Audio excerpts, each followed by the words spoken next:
Mesdames, Messieurs, bonsoir. Jeudi 26 avril 2018, voici la une du journal.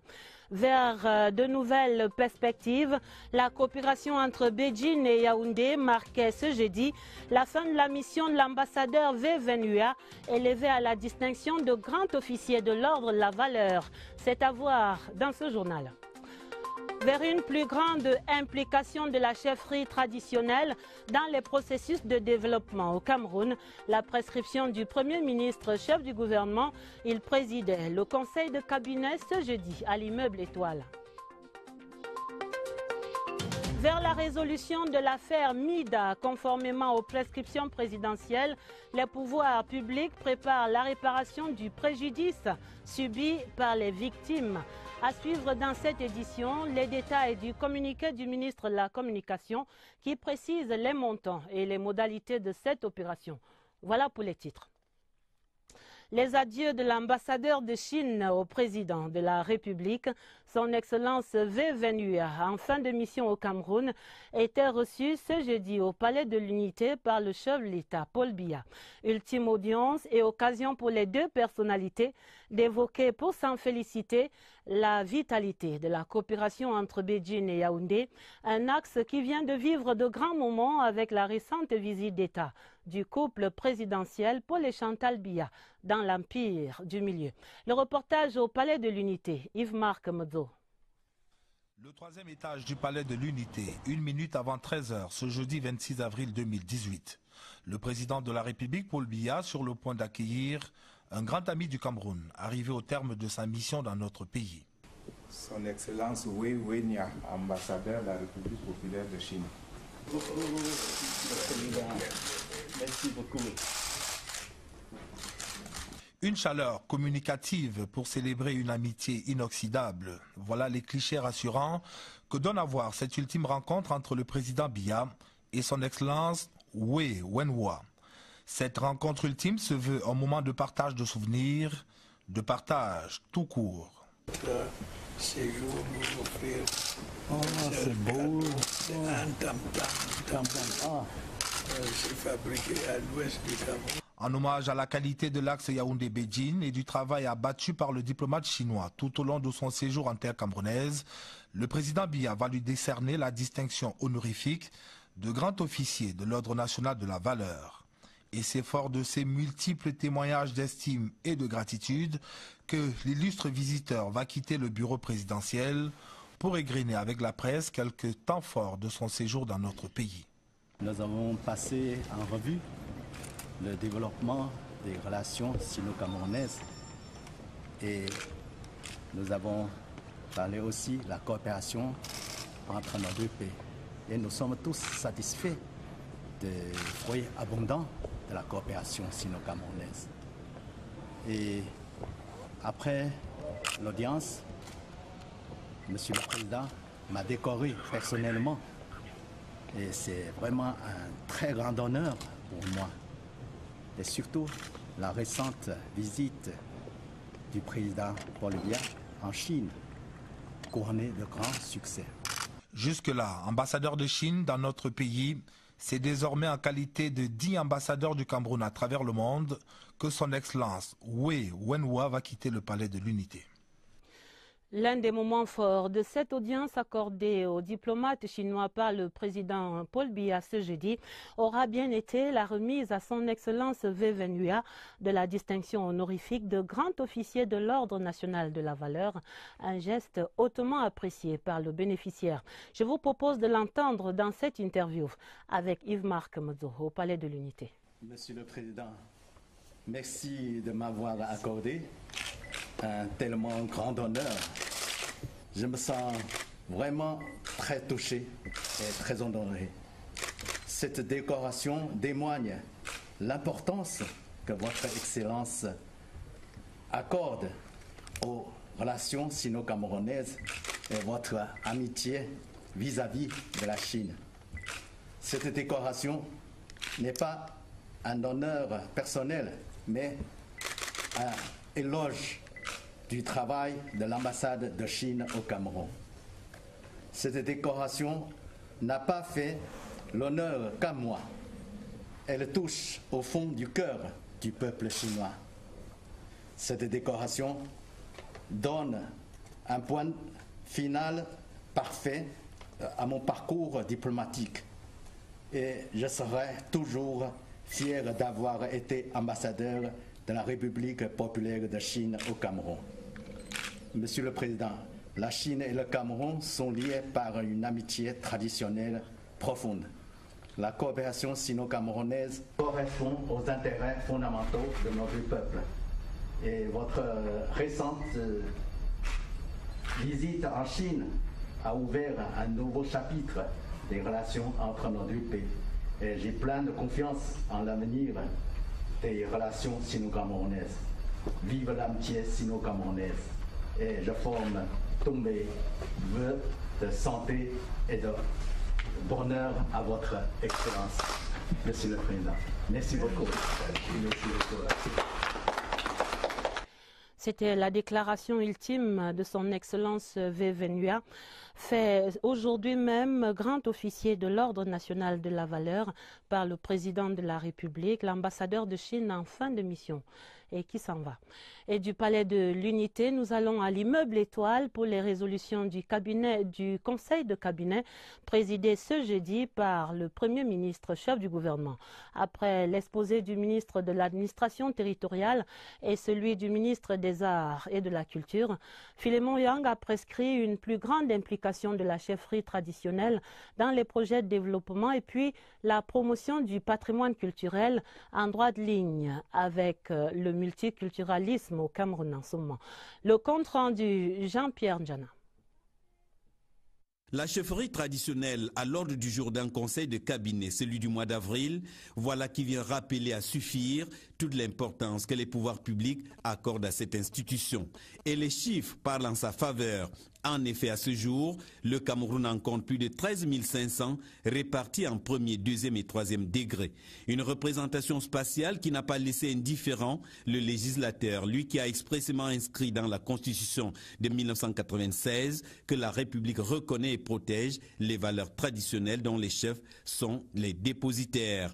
À l'heure de la décentralisation, le ministre de l'administration territoriale Paula Tangandji soutient avec force argument que la chefferie traditionnelle sera davantage sollicitée dans la promotion du développement économique et culturel de ces différents ressorts territoriaux. Ceci à travers les compétences transférées aux collectivités territoriales décentralisées. Mention ici est faite des sites touristiques et du patrimoine culturel, matériel et immatériel. Un travail de fond est d'ailleurs en cours pour une meilleure représentation de l'institution au sein des conseils régionaux attendus. Pour sa part, le ministre des Arts et de la Culture a exposé sur la promotion du patrimoine culturel national dans un contexte de multiculturalisme. Le Cameroun est un formidable gisement de trésors artistiques et culturels et la diversité culturelle est une chance pour notre pays. À travers la diversité culturelle, à travers la valorisation du patrimoine culturel et la promotion du multiculturalisme, nous avons des ressorts essentiels de la promotion de la cohésion sociale. Nous avons des vecteurs de la transformation démocratique d'une société, mais également de la promotion du développement durable. Pour ne pas rester dans les belles déclamations, le Premier ministre a instruit l'organisation régulière des manifestations culturelles interrégionales. La pertinence est vite comprise. Ces interconnexions constituent le socle du vivre ensemble, si essentiel pour le progrès du Cameroun. Et à l'issue de ce conseil de cabinet, le secrétaire général des services du Premier ministre a signé un communiqué qui résume les échanges et les débats, notamment l'exhortation du Premier ministre, chef du gouvernement, qui appelle à la consolidation des interactions observées entre la valorisation des chefferies traditionnelles et la promotion du patrimoine culturel national dans un contexte marqué par l'approfondissement de la décentralisation et le renforcement du multiculturalisme.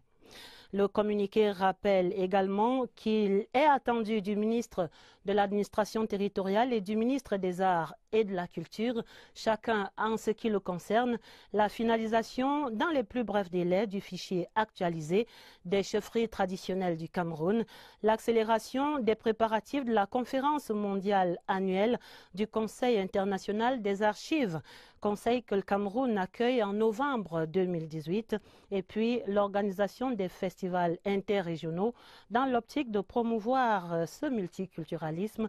Le communiqué est signé par le professeur Séraphin Magloire Fouda. Et puis le Premier ministre qui préside demain vendredi, ce sera ici même à Yaoundé, sur hautes instructions du président de la République, la cérémonie d'ouverture du Salon international de l'artisanat, le CIARC 2018, ce sera au Palais des Congrès de Yaoundé à partir de 11 h. Repartons immédiatement au Palais de l'Unité pour cette audience du ministre secrétaire général de la présidence de la République, Ferdinand Ngongo, qui recevait ce jeudi, au nom du chef de l'État, le professeur Jean-Louis Atangana Amougou. Il est le directeur de cabinet de la secrétaire générale Michaël Jean. Elle était porteur d'un pli de Madame la secrétaire générale de l'Organisation internationale de la francophonie, adressé au chef de l'État. Dans les échanges, voici l'évocation de divers aspects de la relation entre le Cameroun et la francophonie dans ce reportage de Yves-Marc Mozo. On l'a connu autrefois comme doyen de la faculté des sciences juridiques et politiques de l'université de Ngaoundéré et peu avant comme directeur adjoint de l'Institut des relations internationales du Cameroun. Depuis 2015, le professeur Jean-Louis Atangana Amougou officie comme directeur de cabinet de la secrétaire générale de l'Organisation internationale de la francophonie. Et c'est en cette qualité qu'il a été reçu ce jeudi au Palais de l'Unité au nom du chef de l'État par le ministre, secrétaire général de la présidence de la République Ferdinand Ngongo. Porteur d'un pli fermé de Mme Michaël Jean, la secrétaire générale de l'OIF au président Biya, le professeur Jean-Louis Atangana Amougou a saisi le prétexte de cette audience pour évoquer avec Ferdinand Ngongo divers champs de la relation qu'il est le Cameroun à l'OIF. Le Cameroun est l'un des pays qui compte le plus dans l'espace francophone, en tout cas au moins en Afrique noire francophone, en Afrique francophone plus généralement. Et la place que le Cameroun occupe est une place assez stratégique par son histoire, par son poids, le poids politique, le poids économique, le poids social, le poids intellectuel. Tout cela fait que la coopération avec la francophonie a toujours été très très dense. Il est à noter que le prochain sommet de la francophonie, le 17e du genre, est prévu en octobre prochain à Erevan, en Arménie. Dans l'actualité également, la suite de la session de plein droit en cours au Sénat. Il y avait séance plénière ce jeudi au Palais des Congrès. La Chambre entière élisait les 4 bureaux qui sont chargés de la vérification des incompatibilités en ce qui concerne les mandats des sénateurs. Le scrutin était présidé par le doyen d'âge, Chief Victor Moukete, assisté par les 2 plus jeunes sénateurs, donc le bureau d'âge au complet. Le compte rendu, Richard Talatodem. Un seul point était à l'ordre du jour de cette plénière au Sénat, présidée par le doyen d'âge, Chief Victor Moukete. L'élection des bureaux chargés de vérifier les incompatibilités de la fonction de sénateur. 97 sénateurs vont voter, 3 étant absents. Et selon le règlement intérieur, l'élection peut avoir lieu sans problème. 4 bureaux de 25 sénateurs au plus sont proposés. Les bureaux respectent la configuration politique de la haute chambre du Parlement.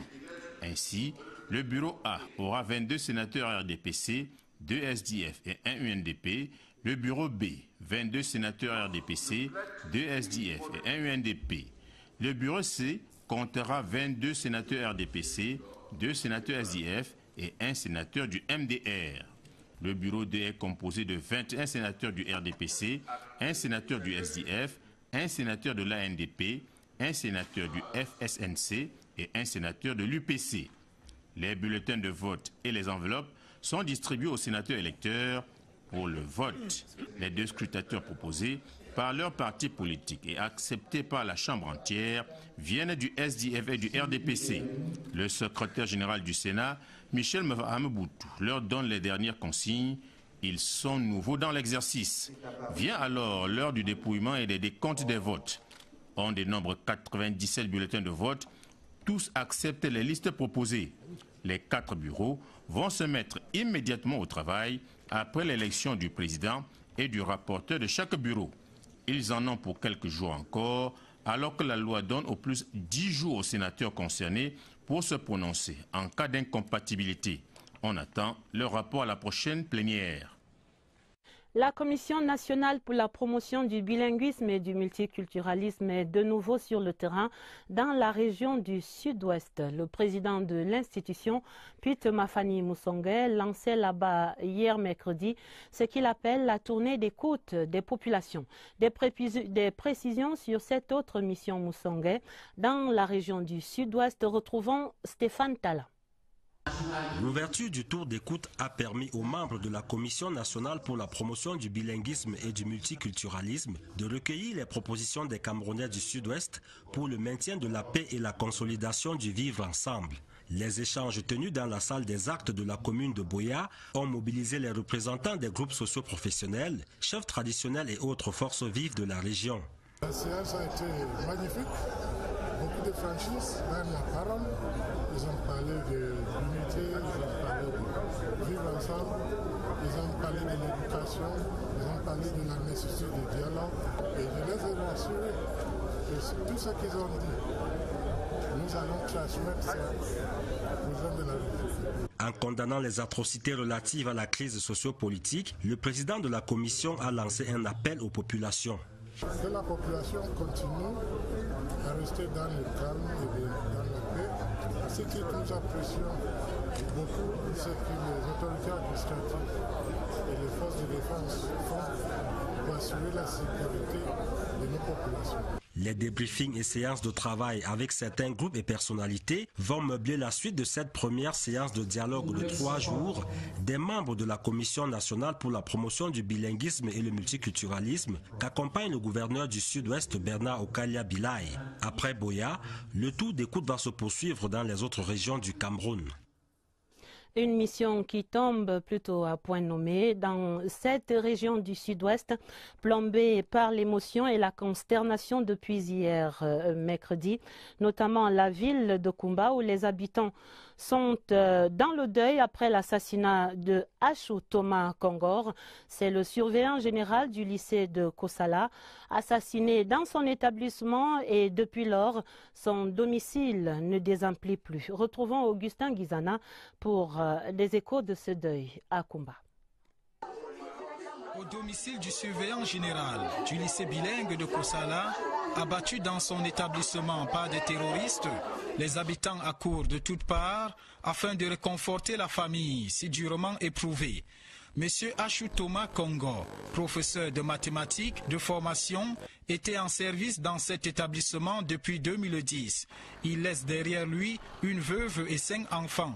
3 jeunes gens armés se sont introduits au sein de l'établissement et pour s'attaquer aussi bien aux élèves qu'aux enseignants. Malheureusement, nous avons perdu le surveillant général de cette école qui a reçu une balle sur la tête et a rendu l'âme quelques minutes après. Et un élève qui a été gravement blessé, il a même perdu, je peux dire, 3 doigts. Ousseini Tita Mama, élève en classe de OPA 6, l'équivalent de la classe de terminale dans la section francophone, se relève progressivement du triste événement. Le préfet de la Mémé affirme que des mesures sont prises afin de ramener la sérénité dans la ville de Kumba et dans le reste de la Mémé. Les populations doivent continuer à nous prêter main forte à travers les comités de vigilance que nous avons instruits, qui doivent effectivement se mettre au travail pour que, de commun encore, nous mettions hors d'état de nuire tous ceux qui disent qu'ils peuvent défier la paix et la sécurité dans le département de la Mémé. Les habitants vaquent désormais à leurs occupations et essayent d'oublier ce mercredi noir. Il faut dire qu'une autre ligne rouge a été ainsi franchie hier dans la crise sociopolitique en cours dans le nord-ouest et le sud-ouest. L'assassinat de 7 enseignants et l'agression barbare de 7 élèves dans l'enceinte de leur lycée à Kosala, à Kumba, dans le sud-ouest constitue effectivement une grave violation du droit à l'éducation, droit pourtant inaliénable, et cela sonne comme un barreau d'honneur. Le commentaire de Rodrigue Bertrand Tueno. Pour la troisième fois en moins d'un an, le lycée de Kosala a été la cible des terroristes. Cette fois, ils n'ont pas fait parler le feu comme ce fut le cas en septembre et en décembre 2017 lorsqu'ils incendièrent le bloc administratif et réduisirent en cendres près de 150 diplômes de lauréats du GCE. Au regard du contexte et de la cible, cette attaque n'est pas le fait du hasard. Elle est intervenue 4 jours seulement après la réunion d'évaluation sécuritaire présidée par le ministre de la Défense. À l'issue de ce conclave, la détermination affichée et annoncée des pouvoirs publics à terroriser les terroristes pour préserver la paix avant, pendant et après la fête de l'unité a eu sur les sécessionnistes le même effet que la muleta, le tissu rouge du matador, sur le taureau dans les arènes de la tauromachie. Cette attaque est intervenue aussi quelques jours après la publication par les ministères de l'éducation de base et des enseignements secondaires de données révélant que le taux de couverture des programmes scolaires dans les régions anglophones était d'environ 75% dans le nord-ouest et de 68% dans le sud-ouest. Ce sont aussi des indicateurs de ce que les populations, découvrant avec le temps les mensonges et les chimères des sécessionnistes, n'adhèrent plus spontanément à leur mot d'ordre. Il faut donc les reprendre en main par des actions peu coûteuses et peu risquantes, mais à fort impact psychologique et médiatique. Malheureusement pour les terroristes et les sécessionnistes, l'ignominie de Kosala n'entamera en rien la détermination des pouvoirs publics à préserver l'intégrité du territoire et la sécurité des populations. Des forces de défense également mobilisées pour leur formation en TIC. Et c'était ce jeudi la fin du colloque international sur les défis sécuritaires suscités par les réseaux sociaux. Près d'une dizaine de résolutions ont été prises par les experts en stratégie et en défense. Des travaux clôturés à l'École internationale de guerre de Yaoundé hier mercredi par le représentant du ministre de la Défense, le secrétaire d'État à la gendarmerie, Galax et Toga. Nous retrouvons pour ce compte rendu Pierre Evenbel. Le colloque international ESIC 2018 a été riche en qualité et en quantité des résolutions prises pour contrer les menaces cybernétiques et opérer en sécurité dans cet espace. De nombreux échanges et témoignages faits, comme ceux de cet ancien préfet de la Mémé et d'une Diane. Un individu qui se trouve sur Facebook peut poser une menace à une autre autorité simplement en clonant un compte Facebook. On a vu comment les gens de loin ont manipulé la population et s'est transformé en monstre pour menacer ses propres intérêts et menacer la stabilité de la République. Satisfaction des responsables de l'École internationale de guerre Yaoundé. L'intérêt du colloque, c'est d'avoir réussi à porter sur la place publique ce problème qui est quelque peu tabou. On l'a sorti devant le grand public et maintenant il revient à chacune des forces de sécurité d'exploiter les décisions qui ont été tirées. Le secrétaire d'État à la Défense chargé de la gendarmerie, Galax et Toga, a salué le travail abattu par les participants et invité la Grande Muette à intégrer les réseaux sociaux au profit de la défense nationale. Parlons à présent de cette affaire qui appelle également une grande vigilance sécuritaire au Cameroun. C'est l'histoire scabreuse de la MIDA et à ce sujet, le ministre de la Communication porte à la connaissance du public que l'opération de comptage de l'argent retrouvé dans les locaux de l'ONG MIDA a abouti à une somme totale de 3,662,828,550 francs CFA. Par ailleurs, la MIDA a produit un listing de 11 835 souscripteurs, associations et individus pour un montant global versé de 12 798 825 000 francs CFA. La différence entre la somme collectée par la MIDA auprès des souscripteurs et la somme saisie par les services de sécurité est donc de 9 175 896 et 450 francs CFA. Les enquêtes se poursuivent avec la participation des responsables de la MIDA aux fins d'établir la destination de la somme manquante. En attendant l'aboutissement de ces recherches, la commission que préside le gouverneur de la région du Centre va d'ores et déjà engager les travaux d'identification des souscripteurs et établir les modalités de remboursement de ceux-ci au prorata des sommes saisies. Il va sans dire que les promoteurs de la MIDA seront responsables du rétablissement de l'ensemble des souscripteurs dans leurs droits. Le ministre de la Communication qui fait savoir que tout nouveau développement sur cette affaire sera naturellement porté à la connaissance du public et ce communiqué est signé du ministre Issa Chiroma Bakari. Une affaire sur laquelle ce jeudi, notre reporter faisait également le point après la fermeture des locaux de MIDA et l'interpellation de responsables. Voyons à présent la situation avec Oswald Modou. MIDA, c'est là sans doute l'acronyme le plus célèbre au Cameroun ces derniers jours. L'ONG qui a tant fait rêver des milliers de Camerounais a récemment vu ses activités stoppées net par une décision des pouvoirs publics. De la formation au recrutement, puis au financement des projets des jeunes Camerounais, son objectif de départ, la mission d'intégration et de développement pour l'Afrique a fini par se présenter sous son vrai visage. Celui d'une organisation aux activités douteuses qui avait déjà extorqué d'importantes sommes d'argent à un nombre sans cesse croissant de souscripteurs. La découverte du poteau rose a amené l'autorité administrative à siffler la fin de la récréation. Les dirigeants de l'ONG vont être interpellés et les locaux scellés. L'affaire qui fait grand bruit, du fait de milliers de souscripteurs aux abois, ne laisse pas indifférent le chef de l'État, qui prescrit alors des mesures fortes dans le souci de restituer aux épargnants leurs fonds. Du communiqué du porte-parole du gouvernement en date du 24 avril 2018, l'on apprendra que la fouille des locaux de la MIDA au quartier Ahala, ici à Yaoundé, a permis de mettre la main sur une importante somme d'argent. Une commission de recensement mise sur pied va travailler avec les responsables de l'ONG afin que les victimes rentrent dans leurs droits. C'est l'argent saisi dans la fouille qui sera remboursé aux épargnants, reconnus comme tels à la hauteur de leurs apports, sans plus. Les responsables de la MIDA, le cas échéant, seront tenus de rembourser tout surplus, en même temps qu'ils devront répondre de leurs actes devant les juridictions compétentes. C'est dire si l'on est encore loin de l'épilogue de l'affaire MIDA. La suite des travaux du Congrès mondial de chirurgie endoscopique en gynécologie et les participants étaient entre l'utile et l'agréable ces dernières 24 heures.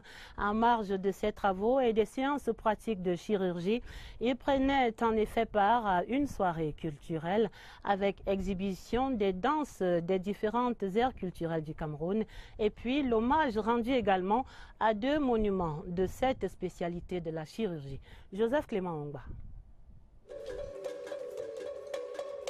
Une danse initiatique, Mikan Mibon, tirée du répertoire de l'ère culturelle Fambiti. Sur les planches du Palais des Congrès de Yaoundé, le Cameroun présente sa riche diversité culturelle à ses hôtes venus au Congrès mondial de chirurgie endoscopique en gynécologie. J'avoue que c'est la première fois que je vois toute cette diversité.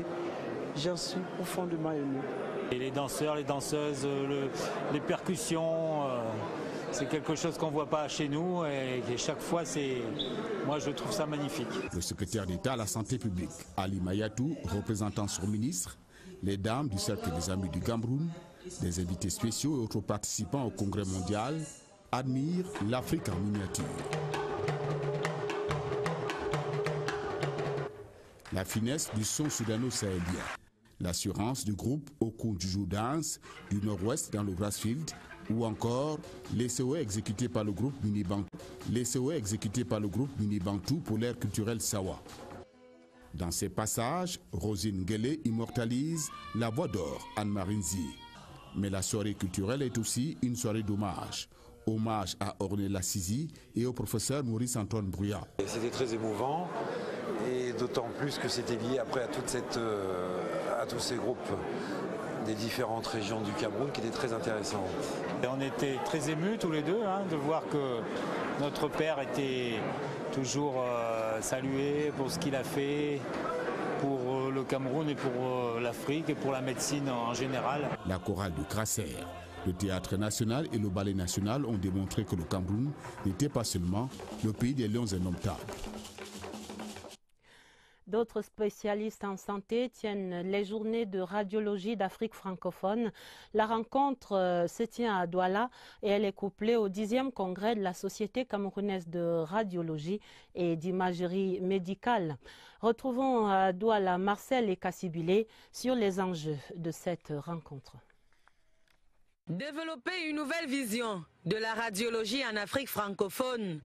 Les médecins, techniciens et informaticiens travaillant pour l'imagerie médicale sont réunis à Douala pour proposer des solutions aux problèmes d'accès des populations à des examens de radiologie. C'est un forum d'échange et de discussion au bout desquels on fait des recommandations aux gouvernants pour nous permettre de voir dans quelle mesure, tout en respectant la politique nationale de santé dans chaque pays, que l'on voit dans quelle mesure on peut améliorer les plateaux techniques existants. Et au cœur de ces 14e journées de radiologie d'Afrique francophone, il y a surtout la question des coûts encore élevés de cette technologie avancée. Un des enjeux, c'est que ces examens coûtent cher, parce que les machines, les équipements coûtent cher. Comment il est possible, avec les fournisseurs ou les fabricants de ces équipements qui vont participer à ces journées, de trouver les voies et moyens pour que le coût à l'achat soit accessible, pour qu'au final, la technologie soit accessible au plus grand nombre d'Africains. En ouvrant ces travaux qui s'achèvent le 28 avril prochain, le gouverneur de la région du littoral, représenté par le chef de la division police et de l'organisation administrative des services du gouverneur, était porteur du message du ministre de la Santé publique, message axé sur l'intérêt de se doter davantage de plateaux techniques d'imagerie médicale plus adaptés aux besoins des populations. Dans l'actualité des régions ce jeudi, je vous invite à la découverte de la ville de Tchang. C'est le chef-lieu du département de la Ménois, région de l'Ouest. La belle cité prépare son centenaire et dans l'attente de ces manifestations, on va assister d'abord dans ce journal à la visite de la ville historique, Tchang mondialement connu pour son centre climatique, un site qui est lui aussi centenaire et qui attire naturellement des touristes du monde entier. Retrouvons donc pour notre guide dans cette ville de Tchang, André Aristide Ekomba. Le brouillard qui enveloppe la contrée aux aurores dévoile la beauté des chutes de Folopé à Toulatizon. Splendide de par son caractère pittoresque, le site laisse couler l'eau qui devient une attraction au lac municipal. Les après-midi rayonnants de soleil en font un espace de détente très couru pendant les week-ends. Sur la rive, le musée des civilisations s'est mis à l'eau et ouvre ses portes aux visiteurs qui, une fois à l'intérieur, peut parcourir le Cameroun dans toute sa diversité à travers les galeries qui mettent en vitrine les arts. Dans les environs, il y a le mont Fomepia qui renferme la cosmogonie des populations de l'arrondissement de Fouquet. On ne saurait parler de la ville de Tchang sans évoquer le port. L'animal choyé rehausse l'éclat des événements heureux, notamment en sport, avec le fan club de l'université de Tchang et l'aigle royal de la Ménois qui en ont fait leur mascotte. Direction la région de l'Est qui se prépare à accueillir le nouvel évêque du diocèse de Batouri. Le nouvel évêque qui était nommé la semaine dernière par le pape François. La nouvelle était annoncée aux fidèles du diocèse par Monseigneur Atanga, l'évêque de Berthois. Et c'était presque une fête là-bas. Nous retrouvons sur place notre correspondant permanent. Des fidèles en liesse à l'annonce de la nomination de l'évêque de Batouri par le pape François à la cathédrale Marie-Reine, on célèbre l'arrivée du nouveau prélat après 2 ans d'attente. Et c'est Monseigneur Joseph Atanga, archevêque métropolitain de Berthois, qui porte la bonne nouvelle aux fidèles catholiques de Batouri. Nous sommes heureux que le Saint-Père ait décidé de nommer nouveau berger à Batouri. Il lui appartiendra de découvrir le diocèse, mais de continuer la mission évangélisatrice que chaque évêque doit accomplir dans son diocèse. Ici, quelques collaborateurs connaissent déjà les méthodes de travail du nouvel évêque. Il va nous apporter beaucoup de changements dans le sens spirituel. À sa nomination par le pape François, Monseigneur Marcelin Marine Damniem, évêque de Batouri, né le 2 juin 1965 à Lorbikoy, à Edea, est le principal du collège bilingue catholique Notre-Dame des Nations de Douala. Bien avant, il a été nommé en 2003 père spirituel du grand séminaire de la même ville et membre de la mission diocésaine pour la formation des prêtres. Il est nanti d'un master 2 en théologie spirituelle obtenu à l'Institut pontifical Terentianum de Rome. Avec ce parcours bien rempli, il lui reste à remplir les cœurs des fidèles par les paroles bibliques. Direction à présent la région du Sud pour porter un regard sur la place de l'éducation physique et sportive dans la formation dans nos lycées et collèges. Question au moment où le coefficient de l'EPS, comme on l'appelle, a été revu à la hausse aux examens officiels. Allons donc questionner cette pratique du sport dans nos établissements scolaires. C'est dans cette enquête de Cyril Kemenye à Ebolova, dans le Sud. Voici ce qui reste de la piscine du pourtant réputé lycée classique et moderne d'Ebolova. L'espace a pris des rides et continue à subir de plein fouet l'usure du temps. La piscine existe, mais elle fait partie des autres infrastructures qui nécessitent une grande réhabilitation. Au lycée bilingue, l'heure est plus grave. Les bâtiments qui existent ont déjà occupé tout l'espace. Ça veut dire qu'il n'y a pas assez d'espace pour l'installation des infrastructures sportives. Le peu d'intérêt jusque-là accordé à la construction des infrastructures sportives dans certains établissements scolaires peut être à l'origine du manque d'engouement qui caractérise les élèves jusqu'aux examens pratiques d'EPS. Cette mission conjointe MINSEP et MINESEC répond aux très haute prescription du chef de l'État, président de la République, qui a demandé que le gouvernement prenne en compte non seulement les préoccupations, mais également toutes les aspirations des populations cibles. Deux ministères techniques ici présents ont un rôle très important à jouer dans le cadre de la promotion de l'éducation physique et des sports. Élèves et enseignants y voient aussi un facteur de motivation supplémentaire. Depuis un certain temps, dans les rues et dans les stades, les enfants sont constamment en train de se préparer. Et c'est à peu près la chose qui est en train de se vérifier ici. Les infrastructures sportives de qualité dans nos lycées et collèges pourraient susciter de grandes vocations et permettre aux pratiquants d'ajouter une corde à leur arc. Avant la page des sports, ces télégrammes officiels du président de la République, son Excellence Paul Biya. Le premier est adressé à son Excellence John Magufuli. C'est le président de la République unie de Tanzanie. Et le président Paul Biya écrit « Monsieur le Président et chers frères, la célébration par la République unie de Tanzanie de sa fête nationale le 26 avril m'offre l'agréable opportunité de vous adresser mes vives et chaleureuses félicitations. J'y joins mes vœux de paix et de prospérité pour le peuple tanzanien. Veuillez agréer, Monsieur le Président et chers frères, les assurances renouvelées de ma très haute considération. » Le deuxième télégramme officiel du président Paul Biya est adressé à son Excellence Justin Trudeau. C'est le Premier ministre du Canada à Ottawa et le président qui écrit « Monsieur le Premier ministre, j'ai pris connaissance avec émotion du bilan élevé des victimes et des blessés de l'attaque de la fourgonnette survenue à Toronto. Je condamne sans réserve cet acte d'une violence aveugle. En cette tragique circonstance, je vous adresse ainsi qu'aux familles des victimes et au peuple canadien endeuillé mes sincères condoléances. J'y joins mes souhaits de prompt rétablissement aux blessés. Veuillez agréer, Monsieur le Premier ministre, les assurances renouvelées de ma haute considération. » C'est signé Paul Biya.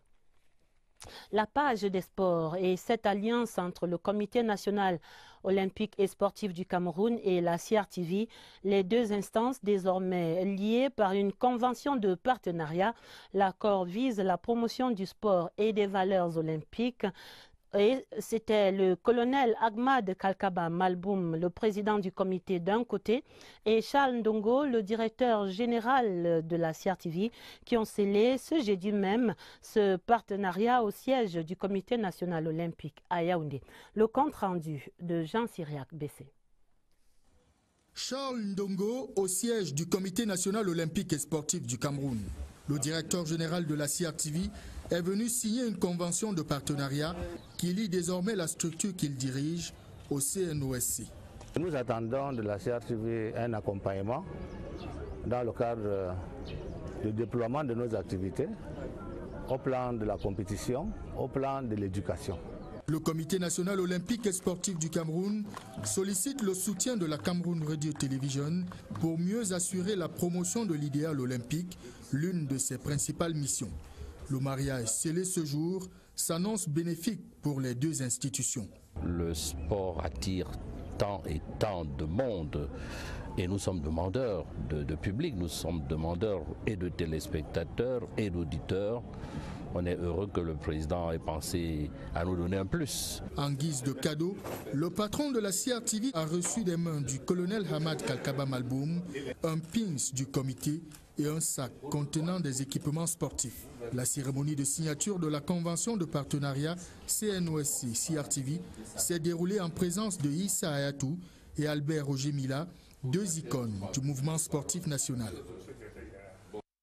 Voilà qui met un terme à ce journal préparé avec la collaboration de Christelle Fouda.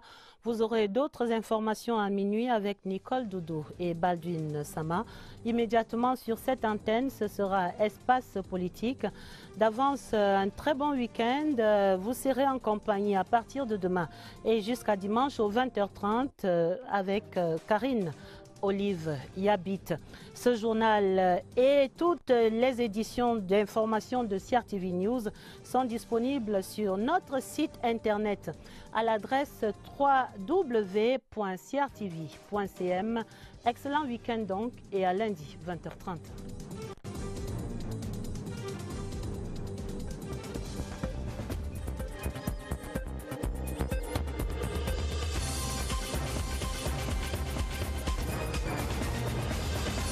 Ambassadeur de la République populaire de Chine au Cameroun. Monsieur le Président, la Chine et le Cameroun sont liés par une amitié traditionnelle profonde. La coopération sino-camerounaise correspond aux intérêts fondamentaux de notre peuple. Et votre récente visite en Chine a ouvert un nouveau chapitre des relations entre nos deux pays. Et j'ai plein de confiance en l'avenir des relations sino-camerounaises. Vive l'amitié sino-camerounaise. Et je forme tous mes vœux de santé et de bonheur à votre Excellence, Monsieur le Président. Merci beaucoup. Merci beaucoup. C'était la déclaration ultime de son Excellence Vevenua, fait aujourd'hui même grand officier de l'Ordre national de la valeur par le président de la République, l'ambassadeur de Chine en fin de mission et qui s'en va. Et du palais de l'Unité, nous allons à l'immeuble Étoile pour les résolutions du Conseil de cabinet présidé ce jeudi par le Premier ministre, chef du gouvernement. Après l'exposé du ministre de l'administration territoriale et celui du ministre des Arts et de la Culture, Philémon Yang a prescrit une plus grande implication de la chefferie traditionnelle dans les projets de développement et puis la promotion du patrimoine culturel en droite ligne avec le multiculturalisme au Cameroun en ce moment. Le compte rendu Jean-Pierre Ndjana. La chefferie traditionnelle à l'ordre du jour d'un conseil de cabinet, celui du mois d'avril, voilà qui vient rappeler à suffire toute l'importance que les pouvoirs publics accordent à cette institution. Et les chiffres parlent en sa faveur. En effet, à ce jour, le Cameroun en compte plus de 13 500 répartis en premier, deuxième et troisième degré. Une représentation spatiale qui n'a pas laissé indifférent le législateur, lui qui a expressément inscrit dans la Constitution de 1996 que la République reconnaît et protège les valeurs traditionnelles dont les chefs sont les dépositaires. À l'heure de la décentralisation, le ministre de l'administration territoriale Paula Tangandji soutient avec force argument que la chefferie traditionnelle sera davantage sollicitée dans la promotion du développement économique et culturel de ces différents ressorts territoriaux. Ceci à travers les compétences transférées aux collectivités territoriales décentralisées. Mention ici est faite des sites touristiques et du patrimoine culturel, matériel et immatériel. Un travail de fond est d'ailleurs en cours pour une meilleure représentation de l'institution au sein des conseils régionaux attendus. Pour sa part, le ministre des Arts et de la Culture a exposé sur la promotion du patrimoine culturel national dans un contexte de multiculturalisme. Le Cameroun est un formidable gisement de trésors artistiques et culturels et la diversité culturelle est une chance pour notre pays. À travers la diversité culturelle, à travers la valorisation du patrimoine culturel et la promotion du multiculturalisme, nous avons des ressorts essentiels de la promotion de la cohésion sociale. Nous avons des vecteurs de la transformation démocratique d'une société, mais également de la promotion du développement durable. Pour ne pas rester dans les belles déclamations, le Premier ministre a instruit l'organisation régulière des manifestations culturelles interrégionales. La pertinence est vite comprise. Ces interconnexions constituent le socle du vivre ensemble, si essentiel pour le progrès du Cameroun.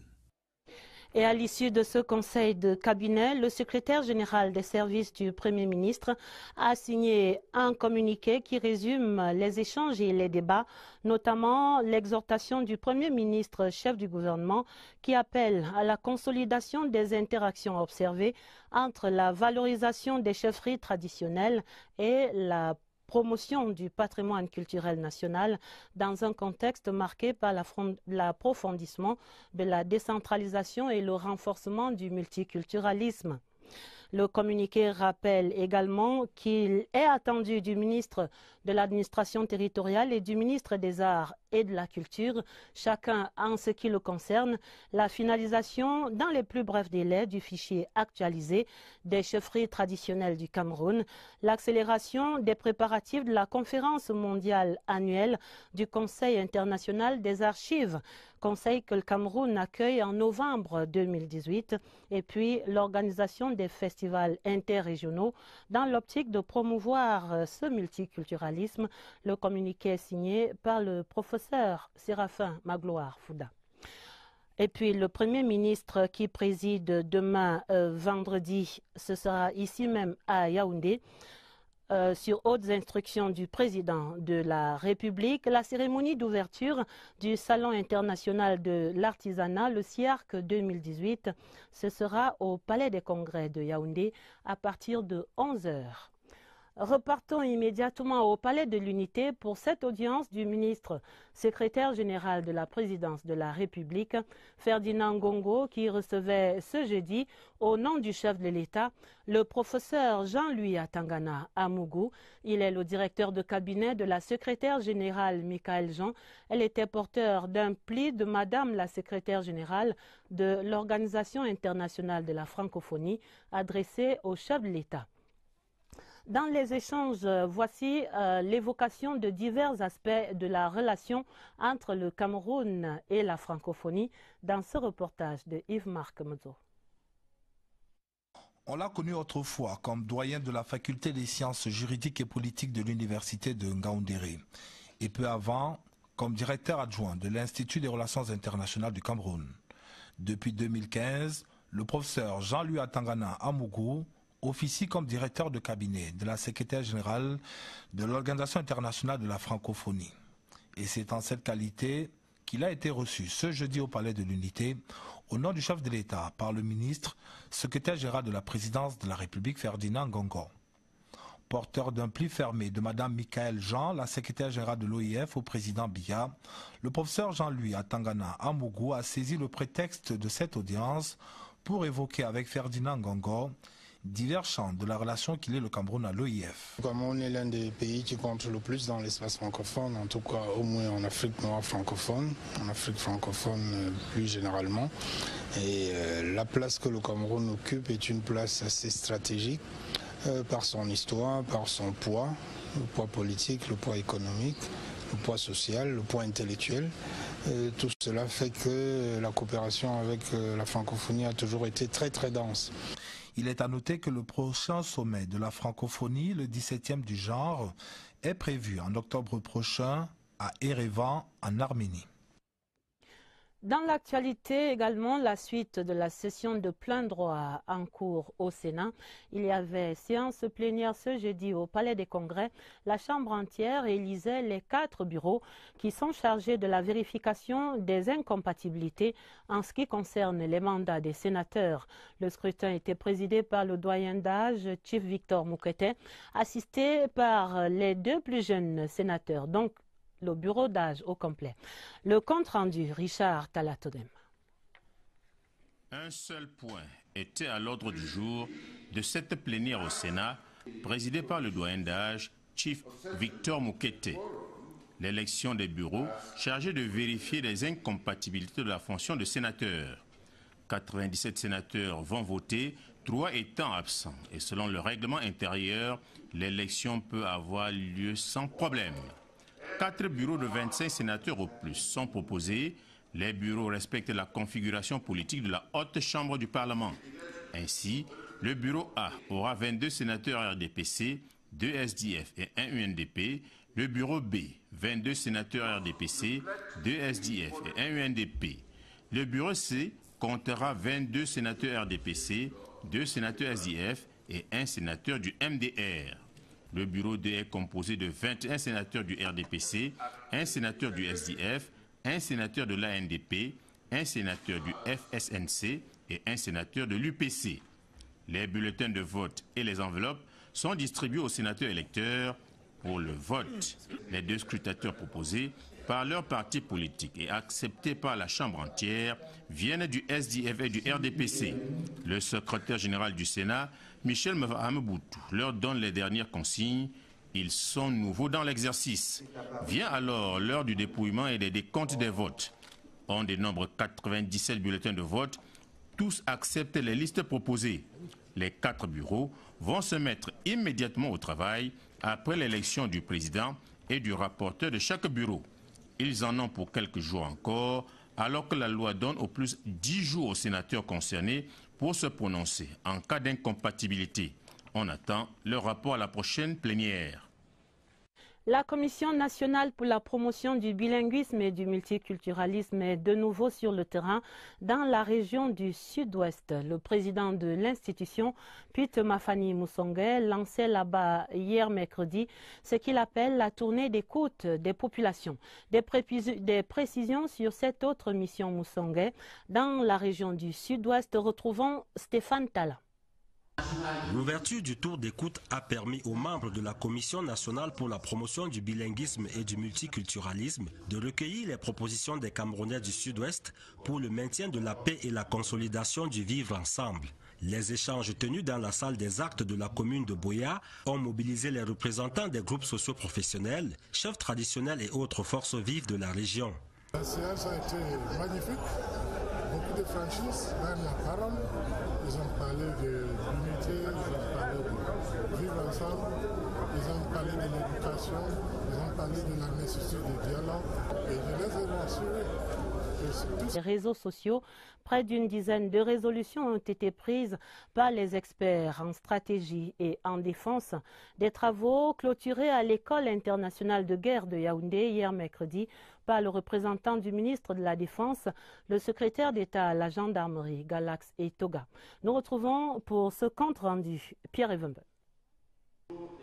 Le colloque international ESIC 2018 a été riche en qualité et en quantité des résolutions prises pour contrer les menaces cybernétiques et opérer en sécurité dans cet espace. De nombreux échanges et témoignages faits, comme ceux de cet ancien préfet de la Mémé et d'une Diane. Un individu qui se trouve sur Facebook peut poser une menace à une autre autorité simplement en clonant un compte Facebook. On a vu comment les gens de loin ont manipulé la population et s'est transformé en monstre pour menacer ses propres intérêts et menacer la stabilité de la République. Satisfaction des responsables de l'École internationale de guerre Yaoundé. L'intérêt du colloque, c'est d'avoir réussi à porter sur la place publique ce problème qui est quelque peu tabou.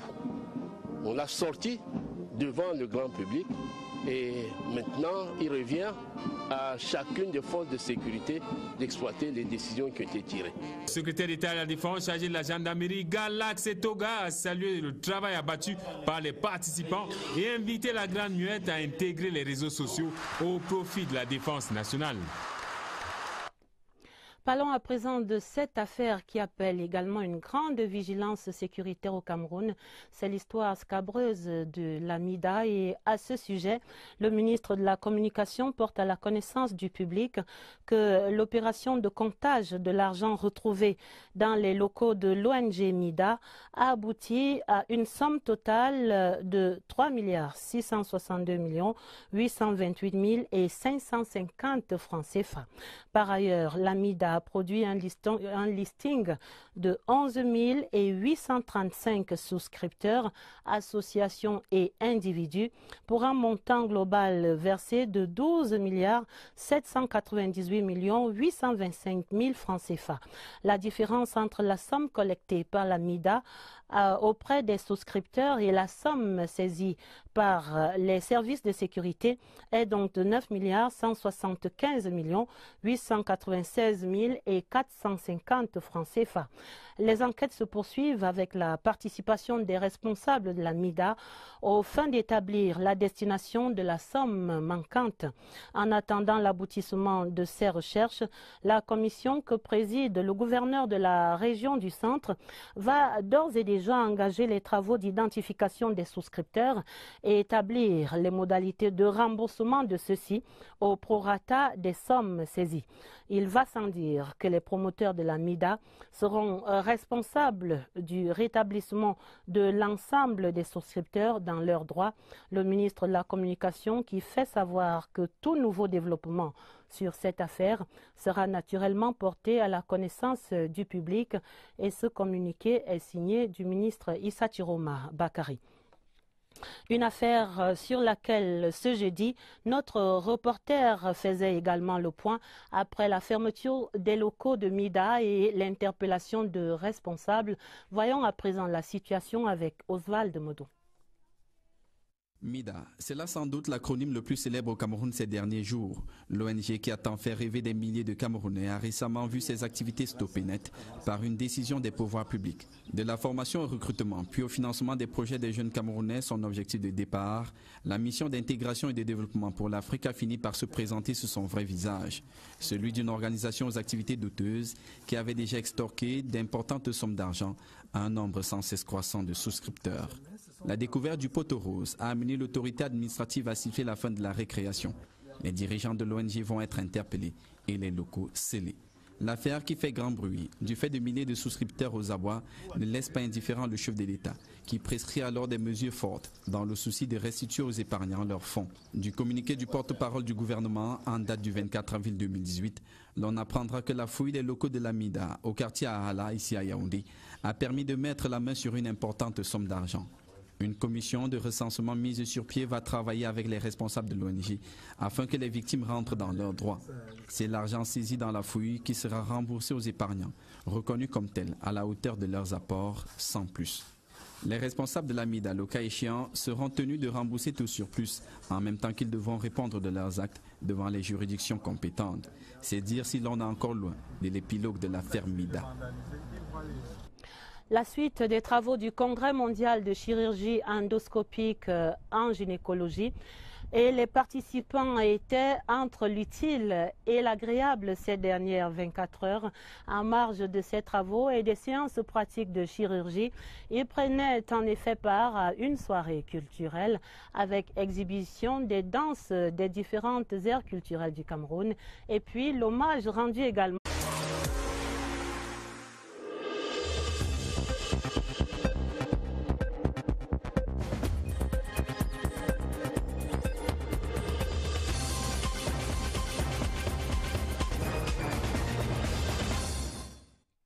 Mesdames, Messieurs, bonsoir. Jeudi 26 avril 2018, voici la une du journal.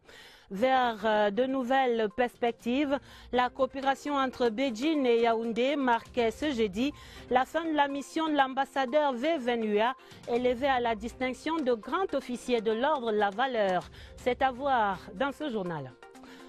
Vers une plus grande implication de la chefferie traditionnelle dans les processus de développement au Cameroun, la prescription du Premier ministre, chef du gouvernement, il présidait le conseil de cabinet ce jeudi à l'immeuble Étoile. Vers la résolution de l'affaire Mida, conformément aux prescriptions présidentielles, les pouvoirs publics préparent la réparation du préjudice subi par les victimes. À suivre dans cette édition, les détails du communiqué du ministre de la Communication qui précise les montants et les modalités de cette opération. Voilà pour les titres. Les adieux de l'ambassadeur de Chine au président de la République, son Excellence V. Venua, en fin de mission au Cameroun, étaient reçus ce jeudi au Palais de l'Unité par le chef de l'État, Paul Biya. Ultime audience et occasion pour les deux personnalités d'évoquer, pour s'en féliciter, la vitalité de la coopération entre Beijing et Yaoundé, un axe qui vient de vivre de grands moments avec la récente visite d'État du couple présidentiel Paul et Chantal Biya dans l'Empire du Milieu. Le reportage au Palais de l'Unité, Yves-Marc Modzo. Le troisième étage du Palais de l'Unité, 1 minute avant 13h, ce jeudi 26 avril 2018. Le président de la République, Paul Biya, sur le point d'accueillir un grand ami du Cameroun, arrivé au terme de sa mission dans notre pays. Son Excellence Wei Wenya, ambassadeur de la République populaire de Chine. Merci beaucoup. Une chaleur communicative pour célébrer une amitié inoxydable. Voilà les clichés rassurants que donne à voir cette ultime rencontre entre le président Biya et son Excellence Wei Wenhua. Cette rencontre ultime se veut un moment de partage de souvenirs, de partage tout court. Séjour nous offrir. Oh, c'est beau. C'est un tam-tam.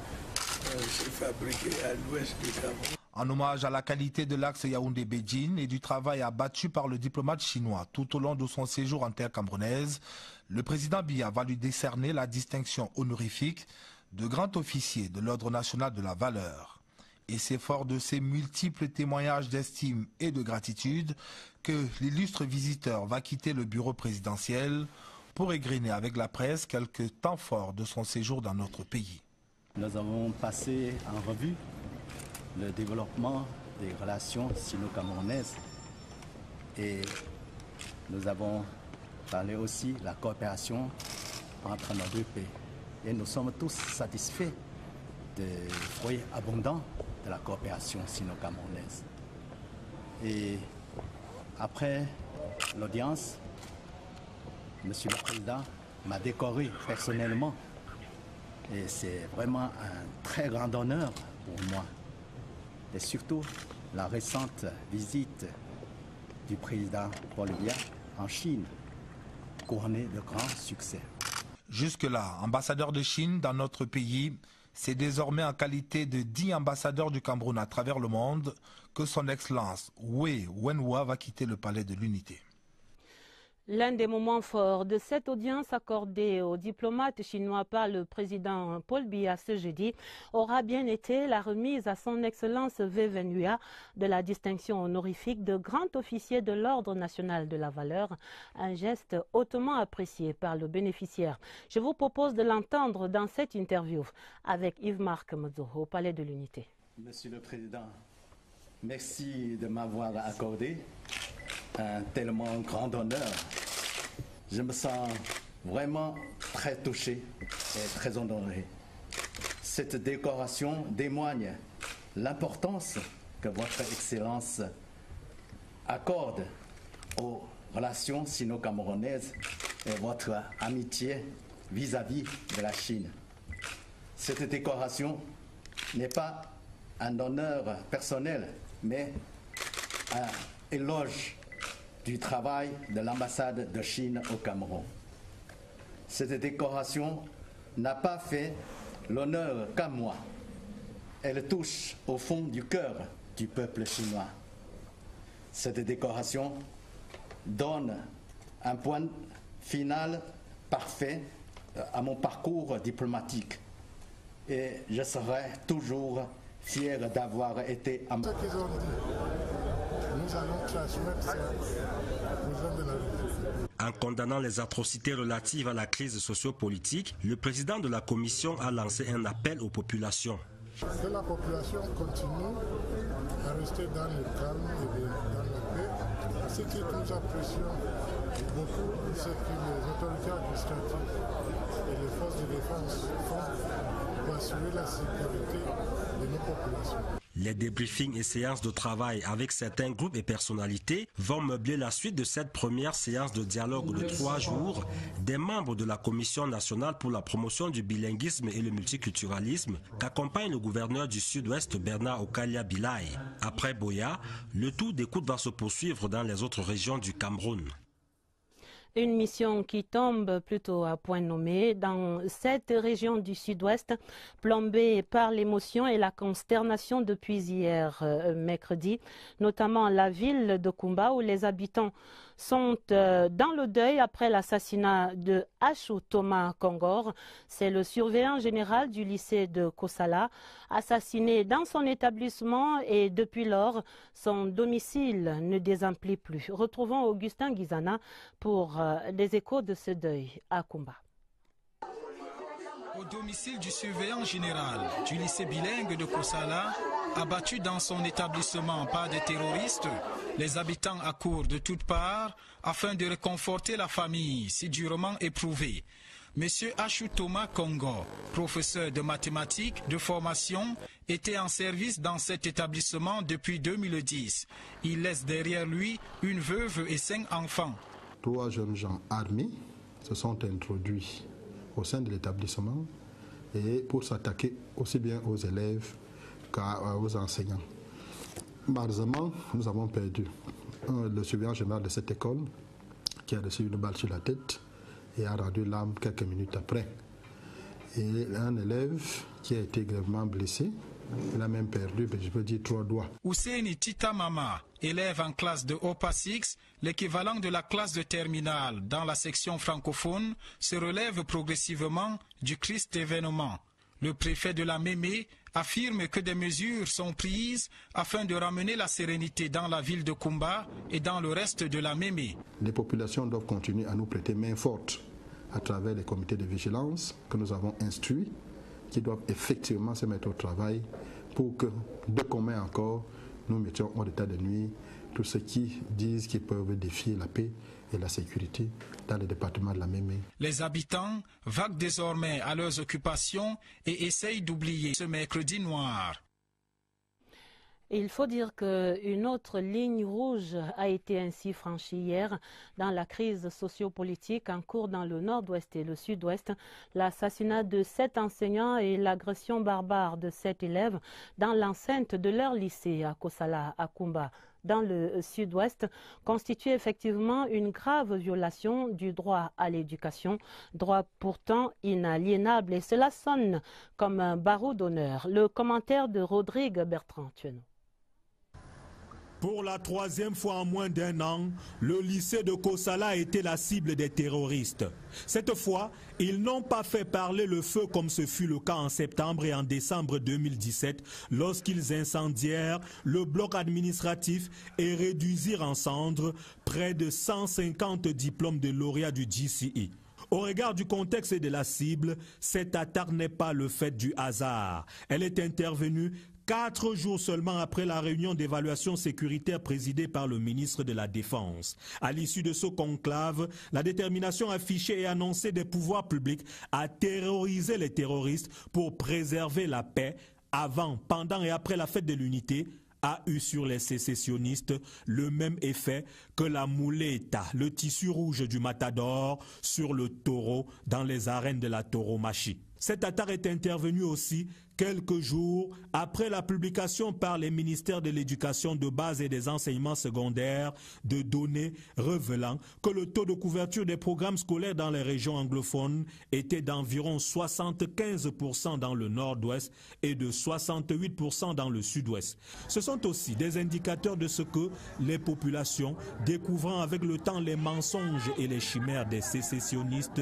n'adhèrent plus spontanément à leur mot d'ordre. Il faut donc les reprendre en main par des actions peu coûteuses et peu risquantes, mais à fort impact psychologique et médiatique. Malheureusement pour les terroristes et les sécessionnistes, l'ignominie de Kosala n'entamera en rien la détermination des pouvoirs publics à préserver l'intégrité du territoire et la sécurité des populations. Des forces de défense également mobilisées pour leur formation en TIC. Et c'était ce jeudi la fin du colloque international sur les défis sécuritaires suscités par les